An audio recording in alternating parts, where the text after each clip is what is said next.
What's up for today is video.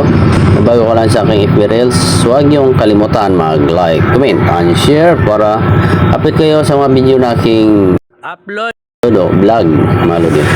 Sa kayo mga lodi, salukuyan paliguan natin yung ano natin, lagang tuta mga lodi, at medyo matagal lang hindi nakaligaw mga lodi simula sa pag-anak nito mga lodi. Ngayon lang ito naliguan ulit mga lodi.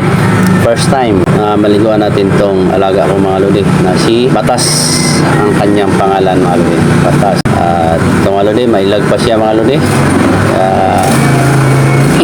medyo malikot pa liguan mga lodi, hindi pa siya sanay. So ngayon pa lang siya nakaranas ng ligo mga lodi, himas-himas sa katawan at medyo panghi na mga lodi kasi pag hawakan mga lodi na iihi siya, masyadong ano siya, sensitive mga lodi. Nakikiliti siya pag hinahawakan mo.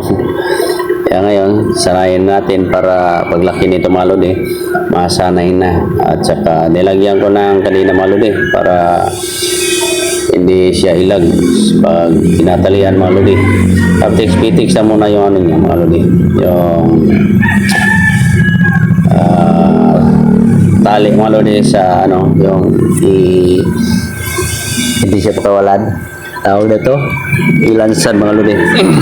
Isang lang kasi umiyak pa siya mga lodi, hindi pa siya sanay, kaya sasanayin natin mga lodi. At ito po ay alaga natin para magigatuang natin ito sa ating pwesto mga lodi.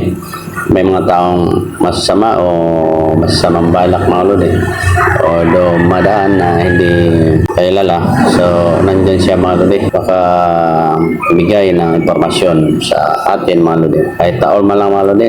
Aso kasi pag hindi kilala at lalapit sa pwesto mo, tataol talaga yan mga lodi. At dito tatalian ko yan sa aking pwesto mga lodi kasi mahirap makakagat. Kung makakagat man sila at saka lalapit sa aking pwesto, ibig sabihin doon intentional sila dyan, wala silang paalam. Una-una may gitay mga lodi, bago sila pumasok paalam sila, lagyan kong beware of dog. Kailangan magpaalam sila mga lodi na pumasok. Kung nakagat sila ng aso ko at lumapit, ibig sabihin hindi sila nagpaalam, trespassing sila mga lodi.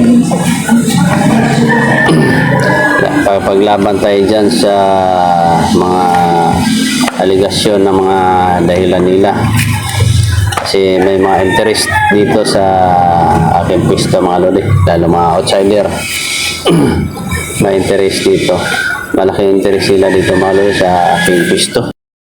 Ang pwesto na ito mga lodi ay dapat mag-ingat dahil nasasanay na sila mga lodi simula noon nung